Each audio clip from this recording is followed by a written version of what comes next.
Sir ನಾವು ಸಂಘ ಕಟ್ಕೊಡ್ತೀವಿ. ಹ್ಞೂ ಹೋಗಿ ಸರ್ ಈಗ ಸ್ವಲ್ಪ ಮಧ್ಯಾಹ್ನ ಗಂಟೆ ಕಟ್ಕೊಡ್ತೀವಿ ಅನ್ನೋ ಸರ್.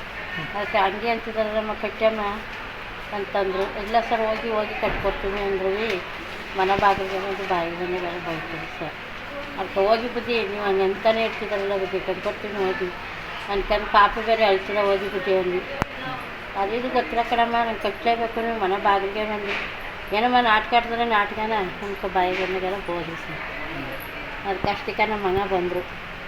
ಆಗ ಇಲ್ಲ ಈಗ ಏನು ಮಾಡೋಕ್ಕದ್ದು ಹೋಗಿ ಸರ್ ಅಂದ್ರೆ ಏನೋ ಗೋಳಿ ಮಗನೇ ಇಲ್ಲ ಅಂತ ಏನು ಯಾರಪ್ಪನ ಮೇಲೆ ದುಡ್ಡು ತಗೊಂಡು ನಾಟಕ ಆಡ್ತೀಯೇನೋ ಅಂದ್ಕೊಂಡು ಹಂಗೆ ಹೊಡ್ಯಕ್ಕೆ ಬಂದರು ಸರ್. ಹೊಡೆದ್ರು ಅವನಿಗೂ ಹೊಡೆದ್ರು ನಮಗೂ ಹೊಡೆದ್ರು.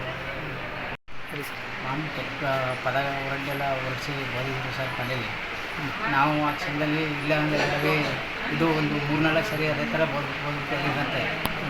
ಅದಕ್ಕೆ ಇವಾಗಲೂ ಅದೇ ಥರ ದೌರ್ಜನ್ಯ ಮಾಡ್ತಿರ್ಬೇಕಾದ್ರೆ ನನಗೆ ನಮ್ಮ ಹುಡುಗರು ಫೋನ್ ಮಾಡ್ಬಿಟ್ಟಿಗೆ ನಿಮ್ಮ ಮನೆ ಮುಂದೆ ಈ ಥರ ಫೈನಾನ್ಸ್ನವ್ರು ಯಾರೋ ಬಂದು ಬೈತಾರೆ ಅಂತಂದಾಗ ಆ ಕ್ಷಣದಲ್ಲಿ ಬಂದೆ ಸರ್. ಬಂದ ತಕ್ಷಣ ಸರ್ ಯಾಕೆ ಈ ಥರ ಎಲ್ಲ ಮಾತಾಡ್ತೀನಿ ಅಂದ ತಕ್ಷಣ ಗೋಳಿ ಬಂದು ಸಂಘ ಕಟ್ಟ ಅಲ್ಲಿ ಇಲ್ಲಿ ಅಂತ ಅಂದ್ಬಿಟ್ಟು ನಮಗೂ ನಮ್ಮ ಮೇಲೂ ಹೊಡೆದಿದ್ದಾರೆ. ಈ ಥರ ಎಲ್ಲ ದೌರ್ಜನ್ಯ ಮಾಡಿದ್ರೆ ಏನು ಮಾಡೋದು ಸರ್? ನಾನು ಕಟ್ಟಲ್ಲ ಅಂತ ಹೇಳ್ತೀವ.